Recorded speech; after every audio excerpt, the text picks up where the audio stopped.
the change, like you asked, from Obasanjo to what we have now is those trips are for political patronages because of the huge escort that is involved. So it's no more the interest of the country, but as it were. But traveling with your commature friends, current and expired concubines, family, in-laws, and everybody. So they constitute the team. And you could designate them as experts in oil and gas, experts in marine, experts in this. So they go there and they are paid these huge allowances while the whole team will just be a jamboree. So the national interest has now been sacrificed for personal interest and greed. Nigerians are going through a lot. Nigerians are suffering, dying of hunger and poverty, while a lot of money meant for them to cushion the effect of the hardship is being appropriated by government officials, president changing jet, buying yacht, buying Cadillac. The next time we will hear the president buying a walking stick that he may need maybe for $1 billion. So we will continue to stagger. But then, like I said, the streets will continue to be occupied by Nigerians until we are able to get justice.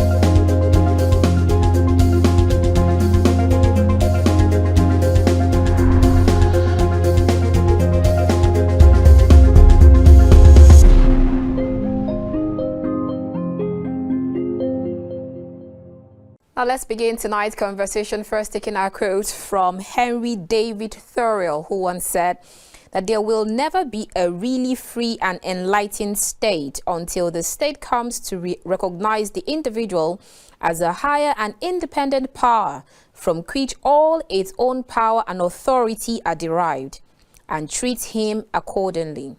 All right, let's take our next quote, and this one is from Albert Einstein, who once said that the state is made for man, not man for the state. Absolutely spot on. My last quote will be from Gerald Ford, who once said that a great nation cannot abandon its responsibilities. Responsibilities abandoned today return as more acute crisis tomorrow. I agree.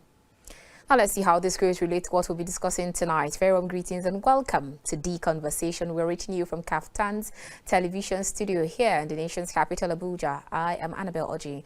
Tonight we'll be speaking with Barrister Solomon Dalung, former Federal Minister of the Federal Ministry of Youth and Sport, and he is a politician. And we'll be talking about the state of the nation, the current mood of the nation, especially with regards to insecurity and after hashtag end bad governance protest. What next? Welcome to the show, Barrister Solomon Dalung. Thank you very much. Very wonderful people at KAFTAN. Thank you for coming and thank you for sharing your time with us. Now let's start with the hashtag end bad governance protest. After the protest, most people would ask, what next? And the reason why I ask this question is because if you look at, take for instance, let's use this SMART format, SMART, S-M-A-R-T, talking about your goals being specific, being measurable, being achievable, being relevant, being time-bound. In all of this, Barrister Solomon Dalung, let's start with the question on if those demands made, are they smart to you? Well, let me begin by saying the bad governance protest is more or less a movement of Nigerians who, having been threatened by existential factors instigated by economic policies, decided to give government a notice of 40 days notice to address 15-point demands failure upon which there was going to be a 10 days mass protest, which, of course, today is history. Now, the demands were realistically reduced to the three major ones, which are the restoration of the fuel subsidy, which was a government policy that escalated untold hardship, poverty, and harsh living conditions for Nigerians. And it was also accompanied by the increase in electricity tariff, and then the perennial state of insecurity, which has made economic life for rural dwellers in most parts of the country impossible. Now, these three were the major ones that if government addressed them, of course, the rest are issues that could be on the table for negotiation because time may be required. So these are realizable demands. They are genuine, they are germane, and they are indeed indispensable for existence of citizens. Okay, so I hear you say that they are germane, they are realizable. Okay, so how about what are the yardstick in terms of checking, at least putting a check on all of these demands?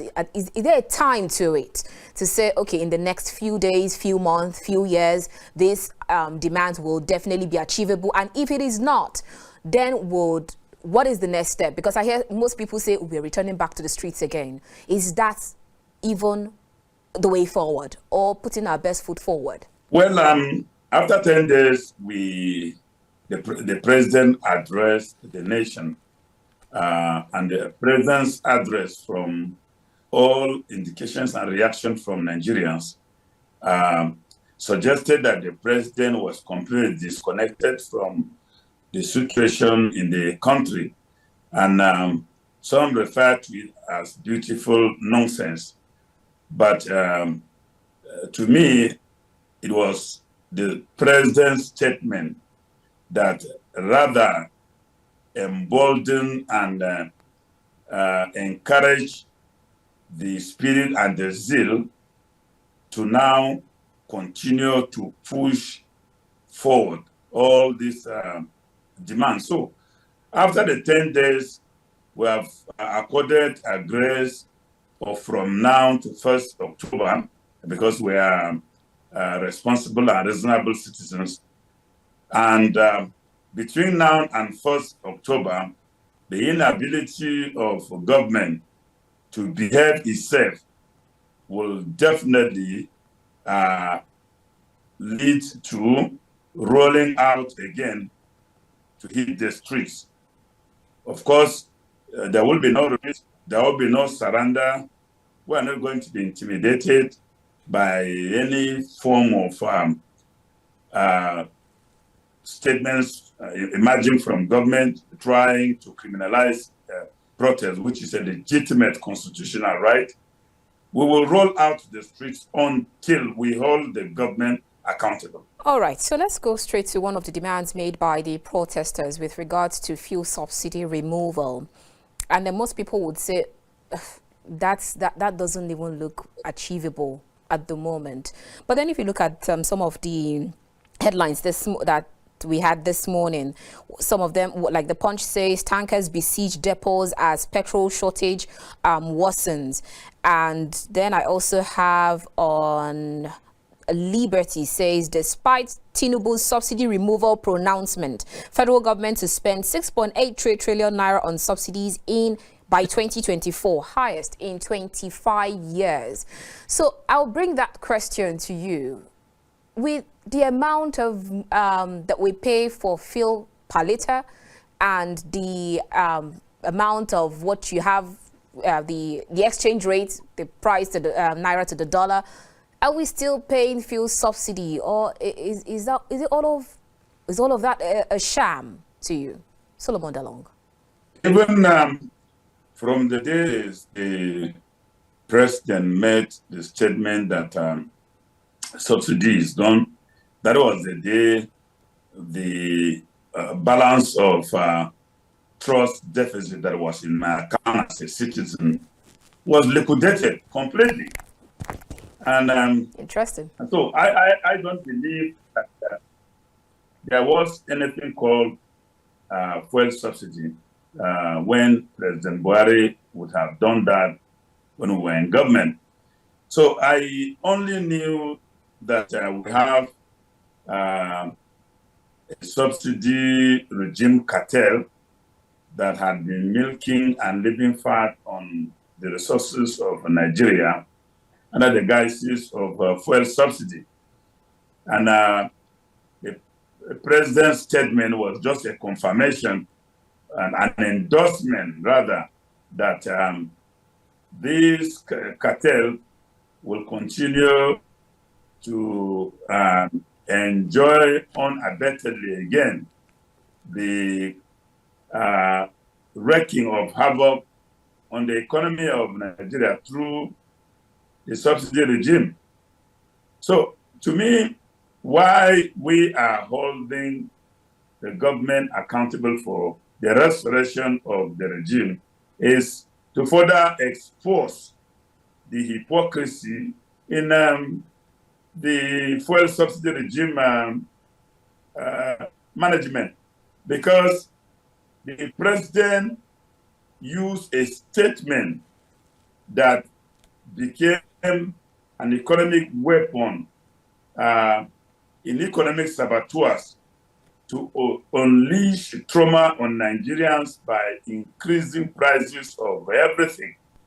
And so all what you are hearing now is just God coming to the side of fellow citizens to expose and disgrace the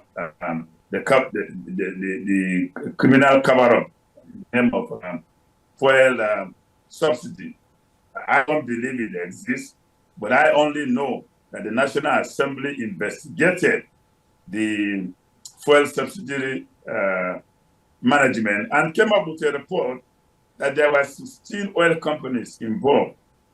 And those companies had been collecting a huge sum of monies from government in the name of fuel subsidy. And out of those two companies, two came out of the 16 companies indicted, two came out and exonerated themselves. So we had 14 non-companies that can be defined legally from the report of the National Assembly as the subsidy racketeering cartel, which President Tinubu failed to go after them. Rather, he provided a soft landing for them to continue to fester. So this is why we are where we are today, even with subsidy gone, and then we are coming back through the back door. We're now hearing that, oh, they are paying subsidy, meaning that, okay, the wrecking of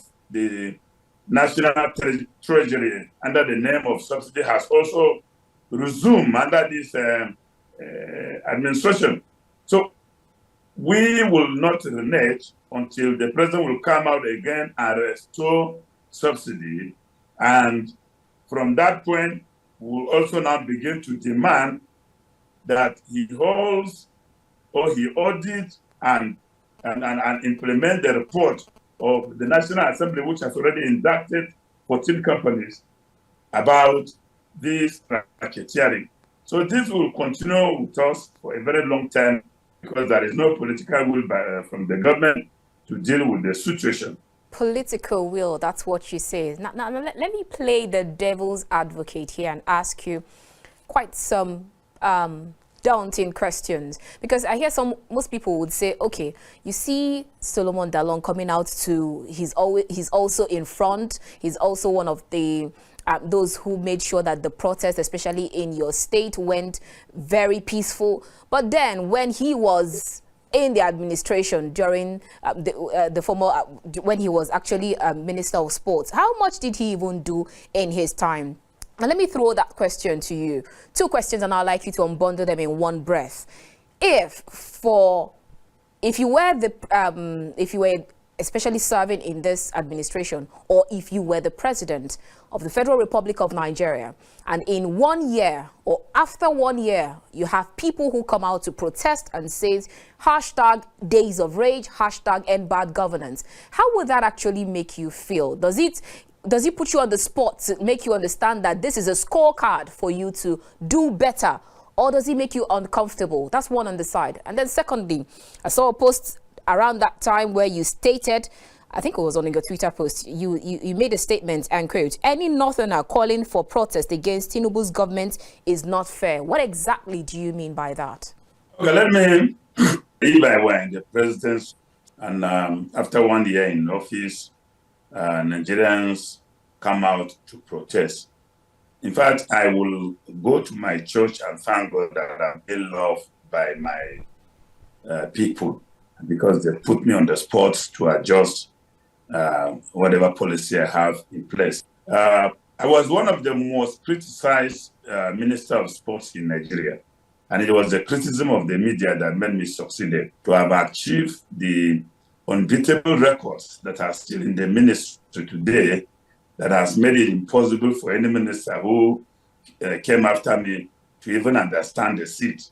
So when Nigeria, since I left, the sports development have been dwindling from being African champions in 10 sports in 2019 to now either in African champions in about 2 or 3 sports.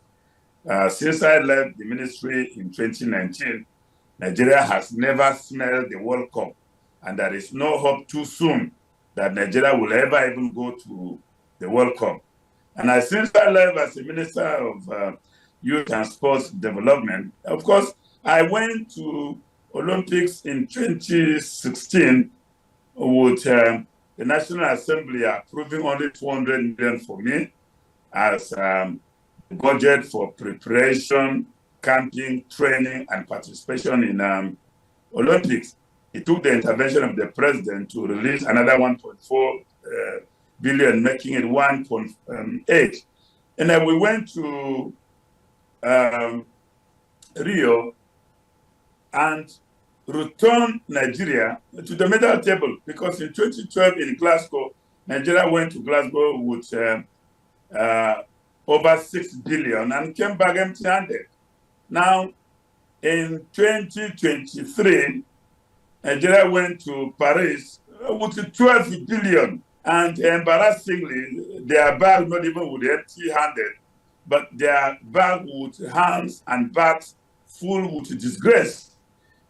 So if somebody is asking me, oh, when I was there, what did I do? I have just linked to you, because if you invite me on a program and tap it, the Solomon Dalung scorecard, in fact, we will spend an hour, you will not be able to even accommodate what I will give you.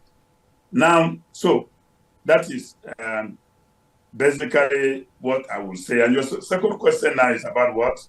Okay, my second question is with regards to the fact that you stated, and quote, any Northerner calling for protest against Tinubu's government is not fair. What do you mean by that? Maybe you look at it very well. What I was saying, that any Northerner calling for protest against Tinubu is unfair, because, of course, the Muslim ticket thing was marketed by my brothers in the North. So, of course, it was intended to have produced a leader who would have taken after Islamic leaders who did justice to all. So it was more or less what we can refer to as sarcasm. The statement was a sarcasm, because it was too early for the North to have started asking for protest. So I was only being sarcastic. I'll return you back to the statement you made with regards to after you left, no none of the ministers, or Nigeria has not even been able to return back with any medal during the Olympics. Now let's talk about this recent one with all the amounts spent, and then most people say, okay, we've spent so much money, we've done so much training and all, and yet we still come back empty-handed. In fact, we even went to the extent of borrowing a bike to use, which one of the athletes that actually borrowed the bike says, okay, I don't want to have anything to do with Nigeria. That's what we read on one of the media. So are you actually attributing that failure to a problem of leadership or leadership problem? Of course, what 23 can be summarized as mental failure of leadership. Because with the huge budget of 12 billion, and I told you that I went with just 1.8 billion. And out of that 1.8 billion, let me also put it on record, I've been doing that. There was no money for preparation when I was appointed because Nigeria was in recession. I borrowed 50 million from my late friend, Senator Ifeanyi Uba, to come and train and prepare Team Nigeria for Olympics in 2016. The first tranche of payment from government came 4 days into Olympics. We were already in Rio. I went to Rio with my personal ticket before it was refunded. So if they had 12 billion naira appropriated for Olympics, why would the minister go and borrow a bike for an athlete? That alone was a vote of no confidence, because the message was very clear. We couldn't have expected that athlete who would have prepared very well to be able to even come last when Nigeria, her country, had already abandoned her and reduced her to a beggar. So she competed as a refugee and a beggar. How would a beggar win any situation? And it was so disgraceful. How much is the bike that out of that 12 billion, they couldn't have gone to any of the nearest market in Europe to purchase one for the athlete?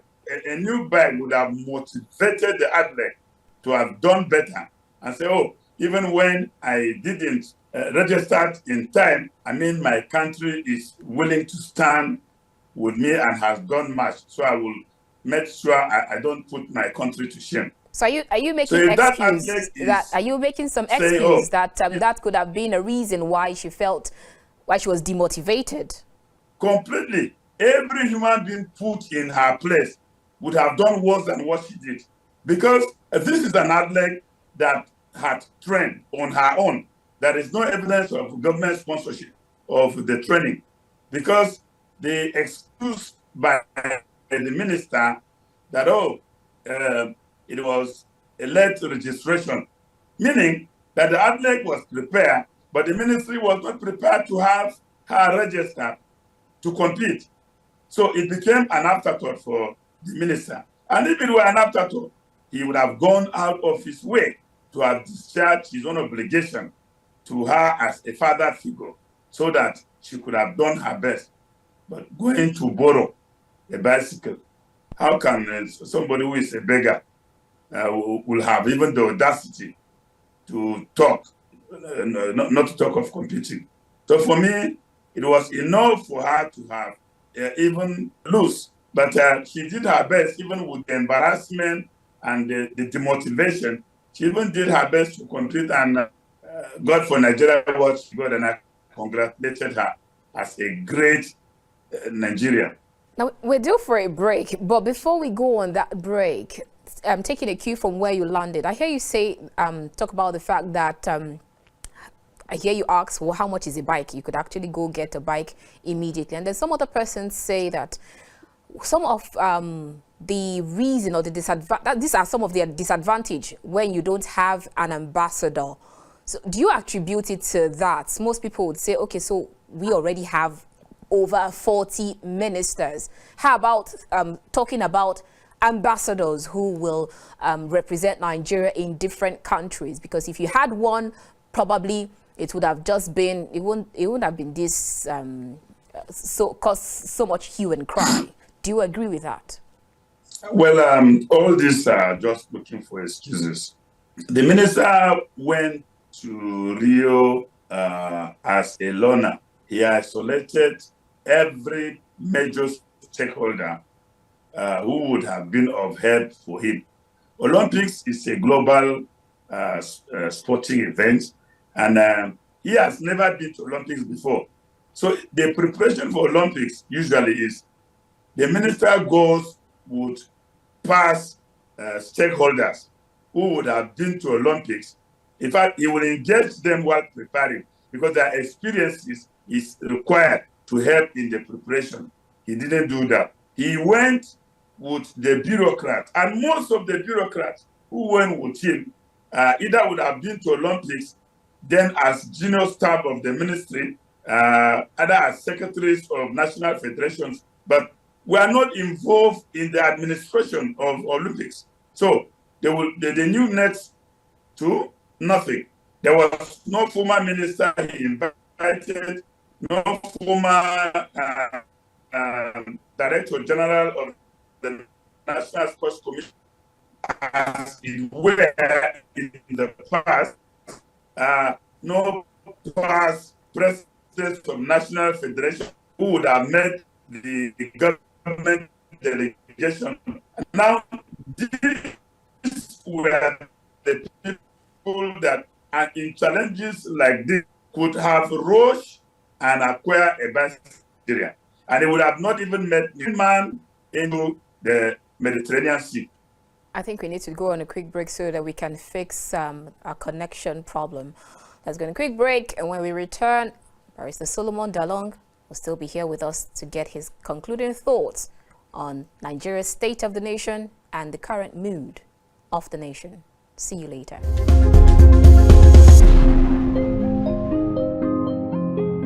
Welcome back. If you just joined us, this is The Conversation. We're reaching you from KAFTAN's television studio here in the nation's capital, Abuja. If you just joined us, you've actually missed out on the first part of the show, but then you can still join us as we're still talking to Barrister Solomon Dalung, who is the former minister of the Federal Ministry of Youth and Sport here in Nigeria, and he is a politician. Thank you for your time with us, Solomon Dalung. You're welcome. Okay, so now before we went on that break, you actually landed on we were talking about how we spent so much, but we got so little, or maybe nothing at all.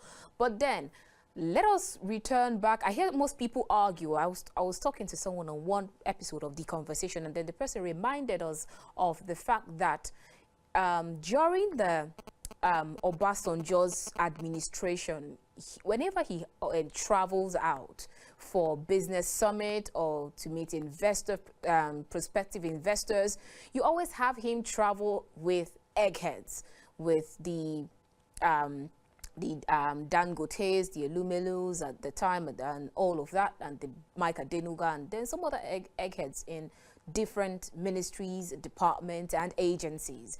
But according to that guest, he says that we've actually dropped the ball since after that time. Most times when most of the other administrators that we've had, they always want to travel and then go with delegates who have nothing or little or nothing to do with that traveling, which makes us spend so much, but then we come with so little. Now, the reason why I brought this up was because you talked about the fact that when the minister is traveling, he has not envisaged or he has not experienced an Olympic. So when he was traveling, he just traveled with people who had little or no idea of how it works. So kindly make us or help us understand how important it is, especially when you have people at the helm of affair, the presidents, the governors, the chairman, if they want to travel, especially to talk to or woo investors,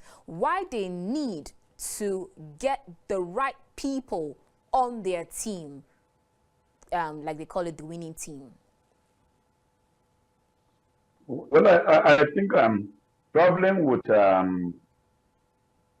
eggheads, as you will refer to or experienced people and necessary traveling partners, depending on the nature of the trip, in government is very, very important. It's important because you want to get something for your country. And so negotiations at sidelines and at different levels will require experienced people who are vast and versatile in those areas to embark upon. So when a minister is going for Olympic, which is a 4-year cycle game, meaning that most likely he may not be there to be able to go for the next Olympics. So he needs people who have the experience, who have been to Olympics, the Olympians, as stakeholders,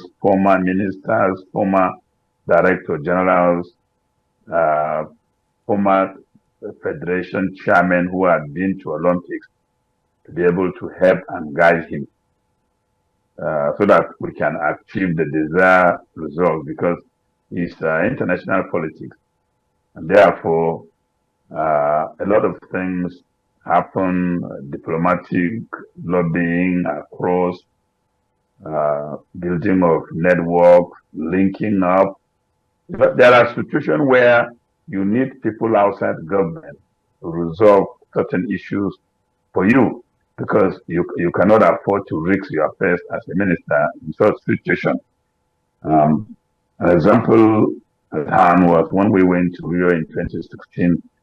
The football team went with an overbloated number above the internationally approved for Olympics. We were supposed to have a team of 25 men, but we went with about 30 people. And provisions for feeding, accommodation, and traveling is provided by the organizers. So each time we move into a hotel, there's always a request for more rooms. So that now attracted attention of the organizers. Some searchlights were zoomed on the Nigerian team. And I received a query as a minister that we had more people in the team than required. Now, at that point, I couldn't have jumped into it because I was the face of the country. So I needed people who had the experience to go behind the scene and sort it out. That was what exactly what we did. Got some experienced and who were members of the delegation who have gone behind the scene, negotiated, and we trim our team to the approved number, and we couldn't run the risk of being disqualified. So what happened in Paris were things like this. If there were very experienced people on the ground who were a stakeholder, they would have helped him out of this situation. He doesn't even need a government official to have done it. They would have gone behind the scene, sorted it out, go to even the organizers, resolve the issue of our participation. And it would have been very smooth without this embarrassment. So while we have a lot of the change, like you asked, from Obasanjo to what we have now is those trips are for political patronages because of the huge escort that is involved. So it's no more the interest of the country, but as it were. But traveling with your mature friends, current and expired concubines, family, in-laws, and everybody. So they constitute the team, and you could designate them as experts in oil and gas, experts in marine, experts in this. So they go there and they are paid these huge allowances, while the whole team will just be a jamboree. So the national interest has now been sacrificed for personal interest and greed.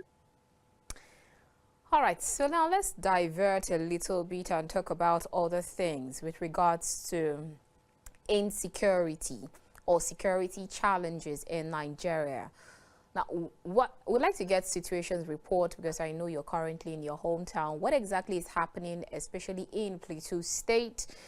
At some point, it would look as though it was in really turbulent times with regards to insecurity. How is it at the moment, and how is it possible that we've not been able to drastically ameliorate the insecurity challenges in Nigeria? Well, the situation has just been that of up and on, as you referred to, because today we are okay, tomorrow we have challenges, but relatively it is calm now. Then back to why have we been unable to deal with security challenges? Lack of political will and commitment by government. Because any government that is determined and committed will be able to deal with insecurity. When I was appointed as chairman of my local government, I was a post-crisis chairman because I was appointed immediately after the 2001 to 2005 crisis on the plateau. And so it was a very chaotic and volatile situation. But yet, I was able to deal with it because when I resumed duties, it was not possible for you to go out after 5 o'clock in my local government. Arms were so proliferated and in the hands of so many people, young people. And after the crisis, they became idols. They turned to criminality. And so I had to ask myself question, man, how can I succeed as a chairman when people at 5 are already locked in their houses? So the special advisors are appointed. One was a retired military officer. It was a special advisor on security, and then the special advisor on economic affairs is a graduate of economics. So I brought them together, and they came up with a blueprint that said, look, after a very detailed investigation and research, they concluded that you have to deal with the issue of poverty first and unemployment, otherwise you're not going to have it easy. So they recommended that, and I embarked on massive award of contracts, had to borrow money from the bank, award construction contracts, and worked. And I made it a policy that no contractor will ever employ any skill outside the local government. And within 3 months, stability returned. People were able to go out at 12 o'clock in the local government.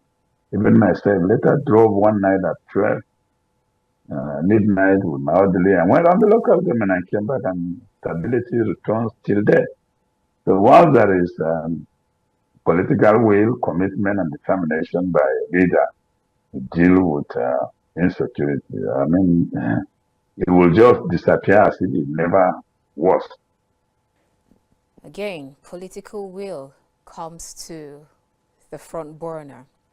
Let's move again and talk about other matters. If you go straight to today's headline on Daily Independent, talks about the new presidential jet. And this one says, new presidential jet is 15 years old. Nigeria is the third user. Expert lament cost of maintenance, which will be exorbitant. Tinubu heads to France aboard new jet replacing the old one. But then if you look at some of the criticisms that has been coming back and forth from other people. Okay, let me give a statement given by read a statement given by the presidential aide, that's Bayo Ononuga. He says that the new presidential jet saves Nigeria huge maintenance and fuel costs running into millions of dollars yearly. Right, and then when you go to other statements, counter statements made by other people, like Charlie Boyce, area father, says this is the new presidential car, like the one way American presidents they use. Armored Cadillac Escalade bought at $995 million billion, while previous presidents used Mercedes Maybach S-Class. Yet APC Yahoo runners want Nigerians to endure biting hunger and hardship. With the look on they take notes, okay? But then if you look at what the statement made by the presidential candidate, 2023 presidential candidate of SDP, that's Prince Adewale Adebayo, with regards to the judgment and all, he stated, and quote, that the judgment seizing the presidential jet by the Chinese company was a temporary setback that would be vacated in the next hearing. He said no entity of a state attaches assets, money, or property belonging to a sovereign nation to a contract. He said things went wrong when the Chinese firm and the Ogun State government, which were supposed to be partners, became opponents and started litigations. Let us talk about this much talked about presidential jet or yacht. What are your thoughts in this regard? Are we majoring on our major things and minoring on our minor things with these expenses or these things that we buy, and then we keep telling people, keep taking baby steps of pain, it will all be all right soon? You've summarized it all, Annabel. We're in a situation where, leadership is completely absent. We only have rulers whose primary interest is preservation of themselves and being in power. But they think next to nothing about governance and the citizens themselves. And I find the whole thing ridiculous. I don't think there was a need for any jade, whether new or old. And I believe that the jade that is referred to as the all new jade now is older than even the ones that we had on the ground. And it was more or less a conduit for some expenses of people in government. Simple, but there was no need for any jet, whether new. There was no need for any Cadillac. But we kept hearing shenanigans. Sacrifice for a promise, the future, sacrifice that there is hope for the future. But none of the government officials is sacrificed. View the budget performance of most ministries, you will come to the conclusion that nothing. Yeah, so I think there is nothing on the side of the government to show that they are sacrificing. And if you review the budget of the ministries, huge amount of monies are spent on either entertainment, traveling, even they are traveling to places where they pay airfare to places where there are even no airports. So these add up together to the point that the president is asking Nigerians to sacrifice while they are living big and lavish, himself and his officials. And then the whole that you hear every day is report of huge corruption from one agency to the other.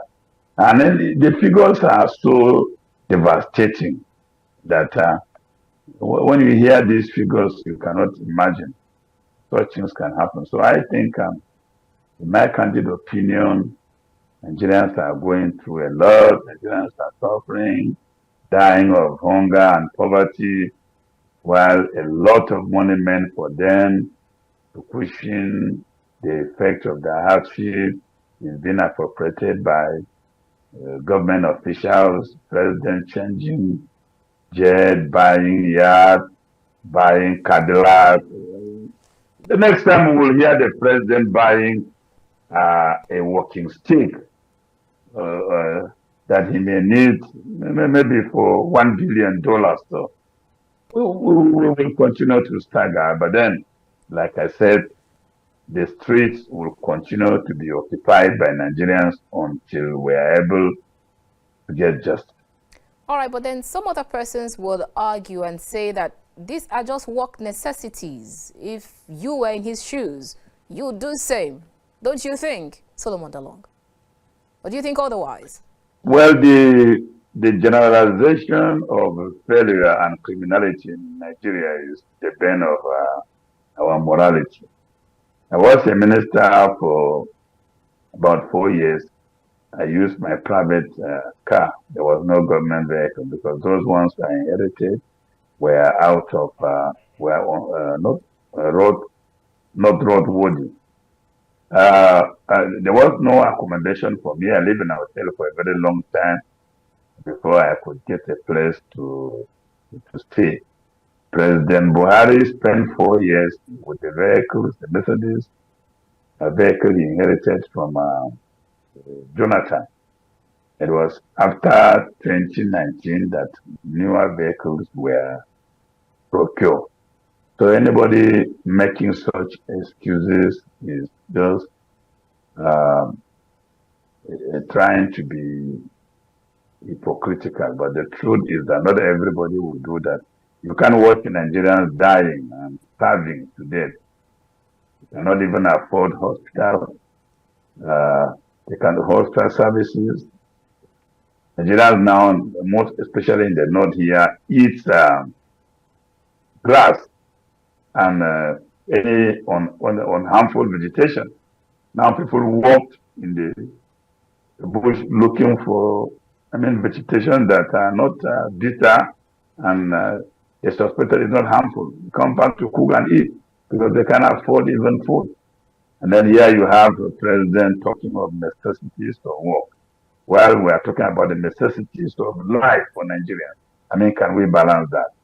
Now, because I hear you talk about former President Muhammadu Buhari, most people would argue with the fact that even in his time, it wasn't all rosy, it wasn't all good. In fact, that's at that point, we even had, despite the fact that they said they were going to fight corruption, insecurity, that was when we were neck deep into corruption and insecurity and all of those things that the mantras that they said or that they gave that they were going to fight against came back running right at people's faces. But then I hear you still talk about the fact that in his time, this was what he did and that was what he did. And then most people would also say that, at least thank God, now we have a listening president who, when you tell him things, at some point he would look and then bend over a little bit and change those policies because he listens. But it was a different kettle of fish entirely when you had President Muhammadu Buhari. Because you also stated that looks as though when we started, I think it was in the first segment of the show where you talked about the fact that the current president seemed to be missing out of reality, that he has lost touch on reality. But that was also the same argument we had when during former President Muhammadu Buhari. Looks as though we were talking about protest, but he was seeing something else or saying something else. And then most people will say, when you are in government, it is all good, but when you're out of government, now you become an advocate. I don't even want to go into any comparison because they don't even make sense. Because what are you comparing? I'm only referring to things Buhari did different, which Tinubu did not do. There's no basis to even compare Buhari with Tinubu and say he's a listening president. Tinubu should take us back to May 29 by 6 a.m. Nigerians will live better. So anybody bringing this type of comparison is just trying to make excuses, which does not even catch the attention of any reasonable person. Buhari can never be compared with Tinubu because Nigerians were not dying of hunger. Nigerians never even protested because of hunger, as bad as it were. Don't you think they were just managing at the time? But they can't manage now. That's the difference. They can't manage. The Buhari did not even display this type of recklessness in terms of buying of this, buying of that. So as bad as Buhari's government was, is much, much preferable to what we have today. Because Tinubu should just reverse us back to May 29 by 6 a.m. Would be better. So I'm just only pitching at things Buhari did differently. And I gave an example of myself. So you cannot refer to buying of jet when Nigerians are dying, buying of Cadillac, and telling me that they are tools of necessary tools of office. There are vehicles he has been using. And the world told us that they were not poor people. They were going in government to serve. So how have they suddenly become poor now that they are buying everything? So I think we should look at the positive part and the bad part. And when we said Tinubu is listening, Tinubu is as deaf as Buhari in terms of response to issues. So I don't see any difference. Somebody who received a notice of protest for 40 days did not say anything. And even when he came out to speak 4 days into the protest, he was speaking to himself. So I think even us in the media should try to know how to reposition this narrative so that we can have something to discuss. Even if we are trying to play the devil's advocate of Tinubu's government, it's even a very bad legacy. There is nothing there to play any advocate because there's nothing to compare. All right, even as we begin to round off, 2027 is, in fact, most people will tell, for me as a journalist, 2027 is still far away. But for politicians, 2027 looks like tomorrow already. So they're preparing for 2027, even in 2024.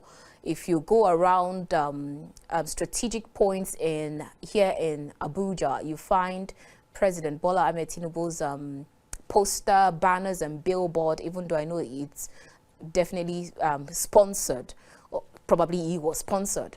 So what exactly is when you tell some people that okay, if you're complaining about a particular administration, not just from at the presidential level, but also the governorship level and the National Assembly, just wait till 2027, and this time probably you decide to vote your conscience and put your thumb where your mouth is. But they will tell you 2027 is still very far. Like I said, but politicians will tell you 2027 is still very close. What should Nigerians be doing, especially when all of this is happening? You cannot unseat a current president because it is treasonable felony. So should we wait for 2027 so that you can decide what you want to do, or just what's the next step? That's my question, actually. The posters for Tinubu were there on the 29th of May 2023. They were there. So it means the president went for the inauguration with his poster for 2027 already. But then 2027 is in the hands of God. So Nigerians are dying of hunger. So nobody knows who will be alive by 2027 because of the existential threats confronting the country. But those printing such posters, they are not sponsored. Who sponsored them? They are not sponsored. The posters is printed by the government because, you know, in politics of state capture, the ruler assumes that he has no any other threat, and he sees himself like a demigod. So he doesn't even consider the issue of God existing, not to talk of whether he will be alive by then. So things are done the way they are. But what next? What next is for Nigerians to continue to be on the street and hold the government to account. When it is time for election, they may know what to do. They are satisfied with the scorecard of the government, they go back and vote it. If they are not satisfied, they change it. That's what democracy provides. This idea of trying to speculate regime change to cover up the failure, monumental failure of this administration that has no direction is so painful. I mean, realities are stacking on the faces of everybody. Instead of addressing it, they kept giving excuses, making excuses, and some of the excuses they make even embarrass the intelligence of Nigerians. How can you come up as a minister and say, oh, it's not only Nigerians that are suffering. The issue is global. When I have it on strong authority, the majority of our population in the north has migrated to Nigeria or Chad. In Adama, trading is done in Saipan because it has more value than the Naira. And then you have ministers who had only been moving from their offices to their residence, because we even met it with the protest. Difficult for them to operate because they only now smuggle themselves into their offices. They are scared of us. And then they come back and tell you that, oh, it's a global issue. So I think 2027 is in the hands of God. What next for Nigerians is that they will continue, the Nigerians must continue to protest to hold this government to account. It's our government. Tinubu said we should not sympathize with him. He looked for the job and got it. So I don't know where all these noise makers, security chiefs and his people are talking. Have they not read the statement? He emboldened and empowered us to protest. Don't sympathize with me. I look for the job and got it. Have they left the job? All right. Solomon Dalung, former Federal Minister of the Ministry of Youth and Sports and politician. Thank you so much for your time with us. It's been an awesome time talking to you. Thank you very much for the opportunity. Thank you so much for your time. All right, so that's where we end this conversation for today. We've been chatting with Solomon Dalung, who is a legal practitioner. He is a politician, and he was the former minister of the Federal Ministry of Youth and Sports. I'll see you again next time. That's all we can take for today. I'm sure you must have been rightly educated, entertained, and informed. Till I come your way again, my name is Annabel Orji. God bless you and yours, and God bless the Federal Republic of Nigeria.